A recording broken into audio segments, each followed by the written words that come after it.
죽였어! 말해! 야, 그러니까 제발 혼자 개똥 잡지 말고 다시 던. 정신 차리고 내 말 좀 들으라고! 부탁할게.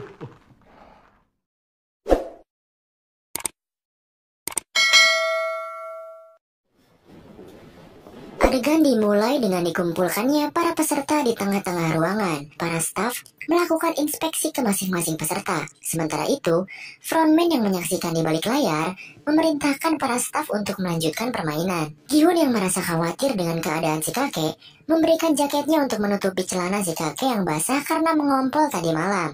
Sang kakek berterima kasih. Kemudian dibalas oleh senyuman dari Gi-hun.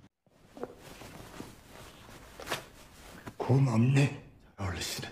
Pengumuman kembali muncul, memberitahukan bahwa game keempat akan segera dimulai dan para pemain digiring oleh staf. Namun di tengah perjalanan, dengan serentak mereka menghentikan langkah dan menatap ke langit-langit dengan sentuhan musik klasikal yang menggema di seluruh penjuru ruangan. 기회를 부여받아야 합니다. 참가자 여러분께 Diperlihatkanlah rentetan tubuh manusia yang sudah tak bernyawa, menggantung tepat di atas para peserta. Sekelompok mayat tersebut merupakan para oknum staf penjual organ dan juga si dokter yang kemarin dibunuh karena melanggar aturan. Para peserta membisu, memberi tatapan kosong didampingi dengan rasa tak percaya. Dengan ini, Squid Games episode 6 dimulai. Dan berlanjut pada Jungwoo yang tengah memotret bukti-bukti yang dia temukan. Namun tiba-tiba, sebuah telepon berdering. Jungwoo menghampiri sumber suara itu, namun beberapa saat kemudian muncul hentakan langkah kaki di tepi ruangan. Seperti yang kita duga, itu adalah frontman. Frontman speaking. Saat frontman meraih telepon tadi, Jungwoo sudah lebih dulu bersembunyi di balik ruangan lain. Telepon pun diangkat. Frontman mengonfirmasi bahwa ada masalah kecil yang terjadi namun berhasil dibereskan. Dia pun meyakinkan orang di seberang telepon agar tak perlu khawatir, dan mereka akan memastikan tak ada bekas yang tersisa pada saat para VIP tiba. Setelah mengonfirmasi bahwa game akan dilanjutkan, frontman menutup telepon dan pergi meninggalkan ruangan, dan adegan pun berganti.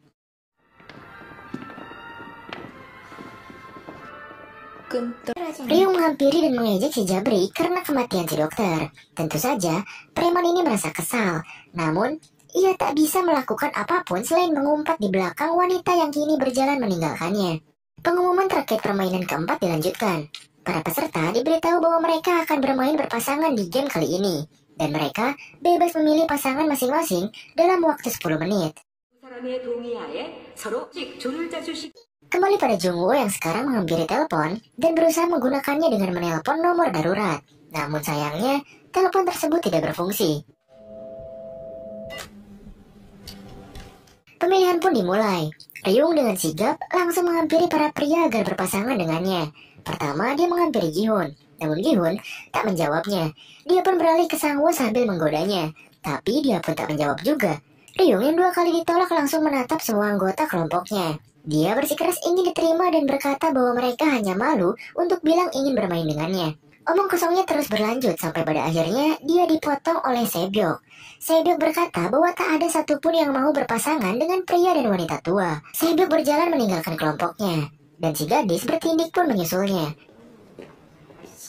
Setelah Sebyok, gadis bertindik, dan Ryung pergi, pemilihan pasangan di kelompok mereka berlanjut. Gi-hun tadinya ingin berpasangan dengan Sang-woo, namun Sang-woo terlebih dahulu memilih Ali sebagai pasangannya. Ali sempat ragu, namun Gi-hun berkata kalau dia tidak apa-apa dan bisa mencari pasangan lain. Satu persatu dari mereka telah menemukan pasangan masing-masing. Gi-hun dihampiri oleh si kakek, namun Gi-hun memohon maaf dan berniat menolaknya dengan halus.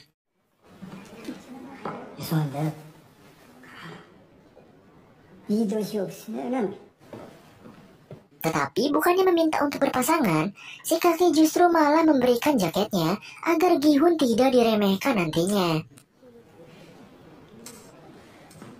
Adegan berpindah pada Sebyok, yang kemudian dihampiri oleh si gadis bertindik dari belakang.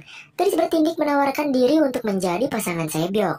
Walaupun sempat menolak, pada akhirnya mereka setuju untuk berpasangan setelah si gadis bertindik meyakinkannya.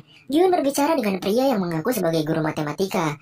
Si guru menawarkan diri untuk berpasangan dengannya. Gi-hun sempat ragu, namun si guru MTK bilang kalau dia tidak segera mendapatkan pasangan, maka dia akan otomatis tereliminasi. Dia pun menunjuk ke arah si kakek yang duduk seorang diri, berkata bahwa dialah yang nanti akan tereliminasi karena tak ada satupun yang mau bermain dengannya. Gihun menatap si kakek. Kemudian setelah ragu-ragu, akhirnya Gihun menyodorkan tangannya untuk berjabat tangan. 갑시다 너랑. 영아님. Tapi bukannya pada si guru MTK, namun pada si kakek yang masih sendiri. Dengan ini, waktu pemilihan pasangan pun selesai, menyisakan Ryung yang belum dapat siapapun. Dengan putus asa, dia menghampiri orang-orang yang sudah punya pasangan dan memaksa mereka untuk mengganti pasangannya. Apakah berhasil? Tentu saja tidak. Bahkan tanpa tahu malu, dia juga berusaha membujuk pasangan si Jabrik dan menghasutnya dengan mengungkapkan persengkongkolan si Jabrik dan dokter. Tapi tentu saja dia tidak percaya. Ryung berakhir menjadi satu-satunya orang yang tersisa. Dengan perlawanan yang sia-sia, dia pun langsung dibawa oleh para staf keluar dari ruangan tersebut.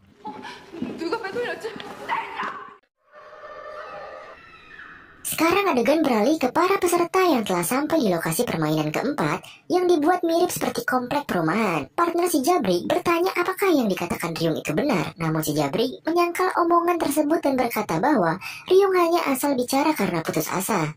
Para pemain diperintahkan untuk mengikuti arahan staf.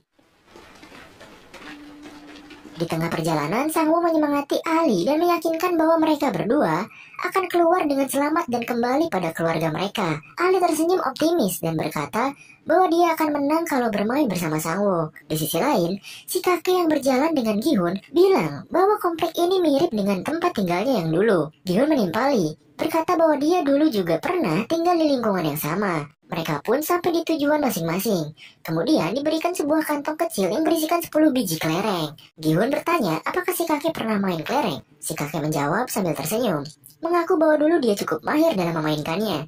Gihun tertawa lega dan berkata bahwa dia juga jago main kelereng. Si kakek menawarkan perjanjian kepada Gihun untuk menjadi ganbu, yaitu teman sepermainan yang tidak perhitungan untuk berbagi kelereng dan dakji bersama. Gihun dan si kakek melakukan janji jari manis sebagai bukti persetujuan mereka. Dengan bersemangat, Gihun mengajak si kakek untuk menyikat semua kelereng di luar sana.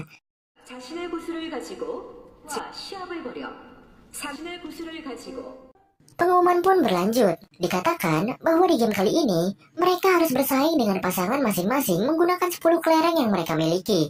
Senyum yang terpasang di wajah Gihun memudar. Dihantam kenyataan bahwa orang yang barusan menjalin janji dengannya malah menjadi lawan di permainan kali ini. Para pemain lain saling menatap pasangannya dengan lesu, tidak siap menerima kenyataan bahwa mereka harus membunuh pasangannya yang mereka percayai.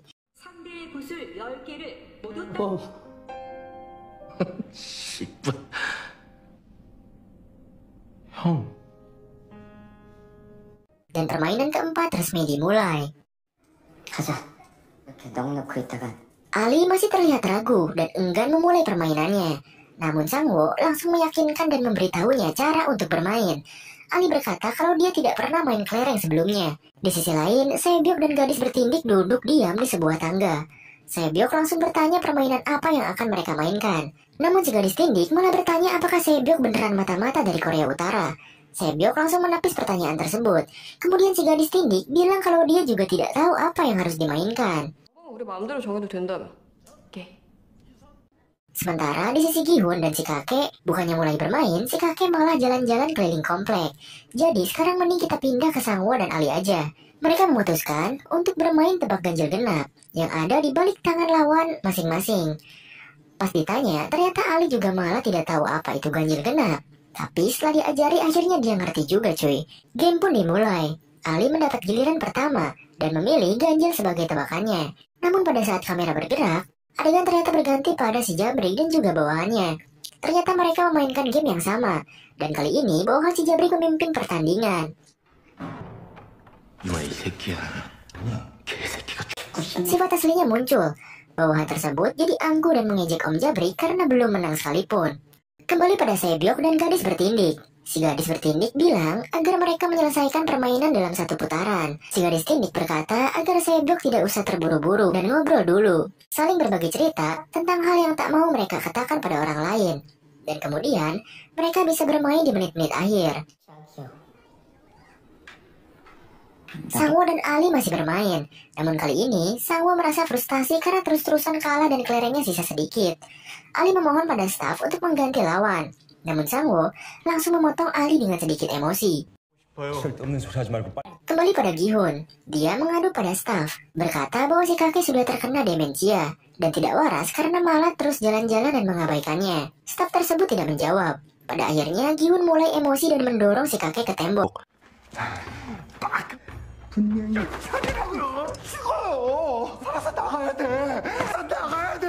Gi-hun berteriak dan memohon agar si kakek segera memulai permainannya. Si kakek yang tidak berdaya langsung mengiyakan permintaan Gi-hun. Di sisi Bang Jabrik, sekarang dia terlihat frustasi karena terus-terusan kalah oleh bawahannya. Dia pun meminta agar permainannya diganti. Tapi bawahannya menolak cuy. Bang Jabrik menghampiri staf, berkata bahwa kalau mereka menjunjung kesetaraan, maka mereka harusnya bisa mengizinkan pergantian game. Dan akhirnya, permintaan Bang Jabrik disetujui.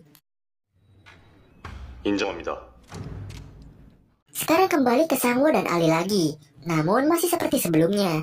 Lagi-lagi Sangwoo kalah. Dan saat Sangwoo memeriksa sisi kelerengnya, ternyata yang ia punya hanya tinggal satu. Saking frustasinya, Sangwoo menuduh Ali curang karena terus-terusan menang. Sangwoo semakin emosi karena Ali tidak mau mengaku. Dia mencengkram kerah baju Ali dan memarahinya.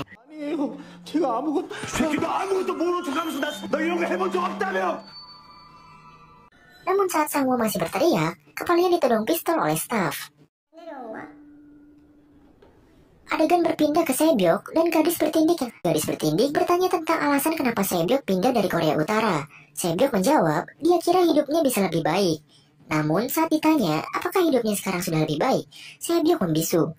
Gadis tindik menanyakan tentang keluarganya, dan Sebyok bilang bahwa hanya ada adiknya yang sekarang di panti asuhan. Ayahnya tertembak dan hanyut saat akan menyeberangi sungai, sementara ibunya ditangkap oleh petugas Tiongkok kemudian dipulangkan. Adegan beralih, sekarang Gi-hun bermain tebak lereng dengan si kakek. Namun tampaknya nasib Gi-hun juga tidak baik karena terus-terusan kalah dari si kakek. Sementara itu, Bang Jabrik memulai permainan baru dengan bawahannya. Sekarang mereka main lempar kelereng. Apabila seorang berhasil memasukkan kelereng ke lubang, maka dia mendapatkan semua kelereng di tanah. Kembali lagi ke Deep Talk gadis-gadis kita. Si gadis tindik kini bertanya soal apa yang akan Sebyok lakukan kalau memenangkan uang dari game ini. Sebyok menjawab kalau dia hanya ingin membeli rumah dan membawa ibunya dari Korea Utara. Gadis tindik bilang kalau Sebyok bisa dapat lebih dari itu. Sebyok pun menjawab kalau dia ingin mengunjungi Pulau Jeju yang eksotis. Gadis bertindik menertawakan Sebyok karena impiannya yang kecil. Dia pun menawarkan untuk mengajar Sebyok cara untuk menghabiskan uang di Korea Selatan. Namun setelah beberapa saat, gadis tindik sadar bahwa mereka tak bisa keluar bersama. Kini kamera beralih pada Sangwoo yang berlutut di hadapan Ali sambil menangis. Dia meminta maaf dan berkata bahwa dia tidak bisa mati di sini karena keluarganya akan ikut mati juga.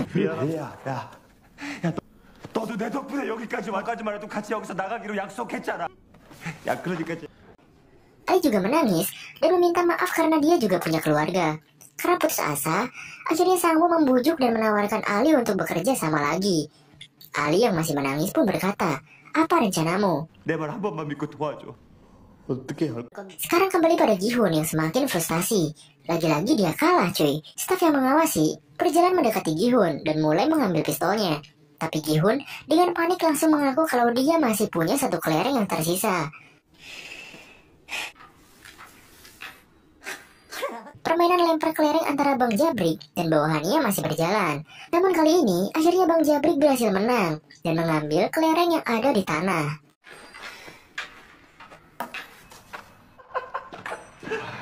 Di sisi lain, Sangwoo dan Ali sedang menyusun rencana. Sangwoo berkata bahwa apabila ada tim yang terus-terusan seimbang sampai waktunya habis, tidak mungkin langsung dieliminasi. Dan bisa saja, dipertandingkan kembali dengan sistem tim versus tim. Sesaat kemudian, tembakan pertama terjadi di dekat mereka. 우리 둘 다 같이 나갈 수 있어. Sangwoo pun bertanya, apakah Ali mau melihatnya seperti itu juga? Tembakan kedua terjadi. Namun kali ini berada di dekat Sebyok dan gadis bertindik. Gadis bertindik bertanya apakah Sebyok pernah melihat orang mati. Sebyok pun bercerita bahwa dulu di kotanya pernah ada wabah. Orang-orang mati setiap harinya. Mayat-mayat dikumpulkan oleh para tentara kemudian dibakar. Nenek, kakek, dan juga kakak Sebyok merupakan salah satunya. Sekarang giliran gadis bertindik yang ditanya. Dia bercerita bahwa mayat pertama yang ia lihat adalah ibunya sendiri, yang dibunuh oleh ayahnya sendiri juga. Dan yang selanjutnya adalah ayahnya, yang dia bunuh oleh tangannya sendiri juga. Ternyata ayahnya adalah seorang pendeta yang sering melakukan KDRT sambil berdoa agar diampuni dosanya. Tembakan selanjutnya berbunyi, membuat kaget Gi-hun yang masih bermain dengan si kakek. Ironisnya, setelah dia mengganti jawabannya karena ragu, tebakannya malah salah. Gi-hun langsung terdiam karena semua kelerengnya sudah habis. Tapi tiba-tiba, si kakek bertanya kembali apa tebakan Gi-hun tadi. Rupanya si kakek masih linglung dan lupa. Melihat kesempatan ini, Gi-hun dengan ragu-ragu mengubah jawabannya. Si kakek pun menerima hasil tersebut. 방금 내가 쳤네.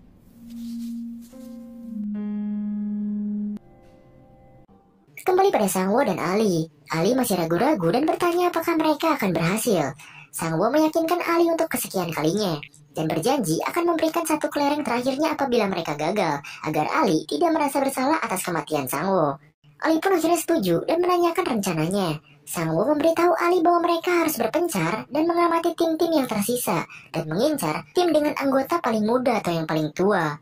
Ali mengangguk dengan yakin, kemudian bergegas pergi melaksanakan rencana mereka. Namun sebelum dia menjauh, Sangwo menghentikannya. Sangwo berkata akan tidak aman kalau dia membawa kantongnya seperti itu.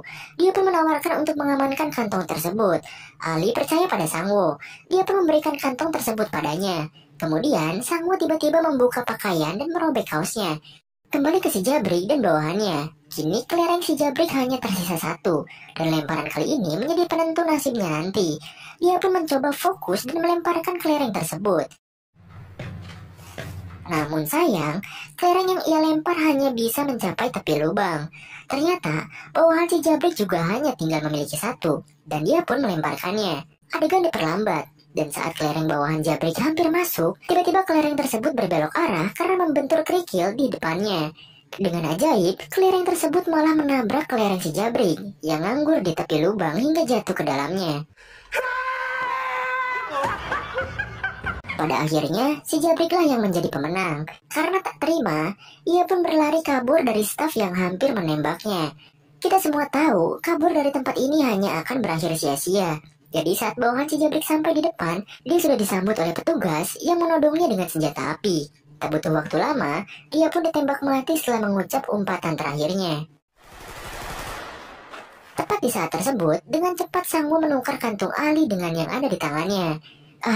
Memang yang namanya orang putus asa, apapun rela dilakukan gitu. Setelah selesai, Sangwo pun berdiri dan mengalungkan kantung kelereng Ali yang sudah ia modifikasi.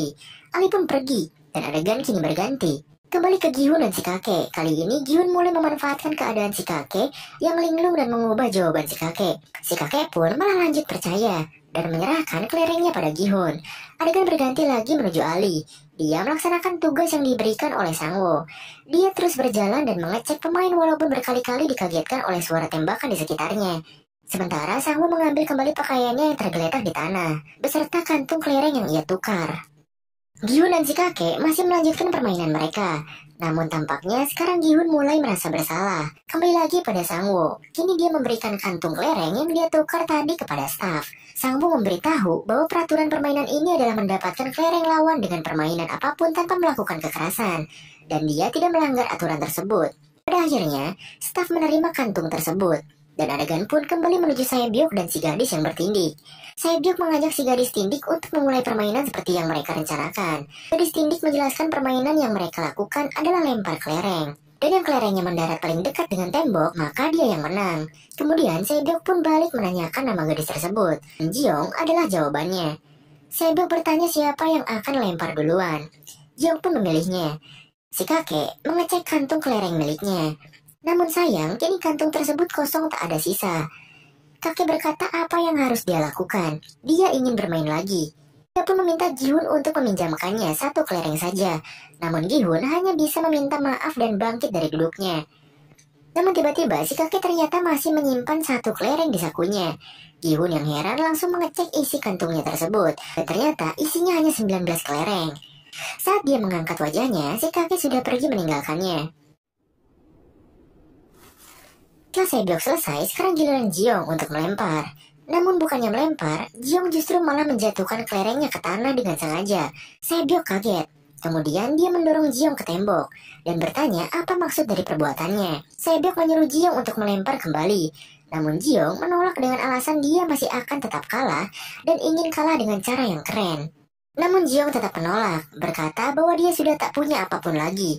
Berbeda dengan Sebyok yang mempunyai keluarga sebagai alasan untuk keluar dari game ini. Jiong terus memikirkan apa yang mau dia lakukan setelah keluar. Namun dia sama sekali tak mendapatkan jawabannya.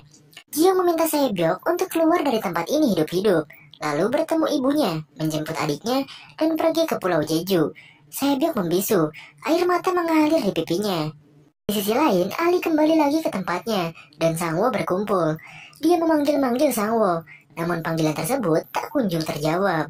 Sangwo yang sudah menang, kini berjalan menuju pintu keluar. Ia mendengar teriakan Ali, namun dia enggan untuk kembali.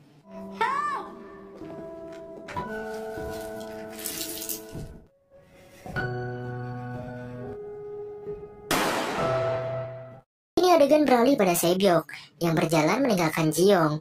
Sebelum dia pergi, Jiong memanggil namanya sekali lagi. 고마워. Gihun masih mengejar si kakek, memujuknya untuk kembali bermain. Namun si kakek malah masuk ke gerbang rumah yang dia akui sebagai rumah lamanya. Dia terus bercerita dan mengabaikan Gihun. Hingga pada akhirnya Gihun pun kehabisan kesabaran, mencengkram pundak si kakek dan berteriak lagi, menyuruhnya untuk segera sadar dan mendengarkannya.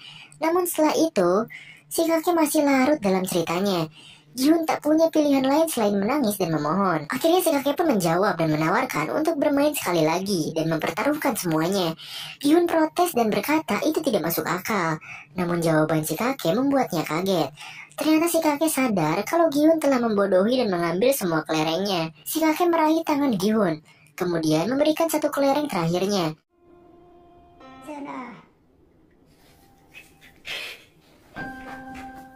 Gihun pun berjalan keluar. Kemudian si kakek bilang bahwa sekarang dia mengingat namanya, yaitu Oh Il-nam. Staf pun masuk, menodongkan pistolnya pada kepala si kakek tua. Gihun dengan hati yang remuk masih melanjutkan langkahnya, berjalan melewati jasad mereka yang gugur tergeletak di permainan kali ini.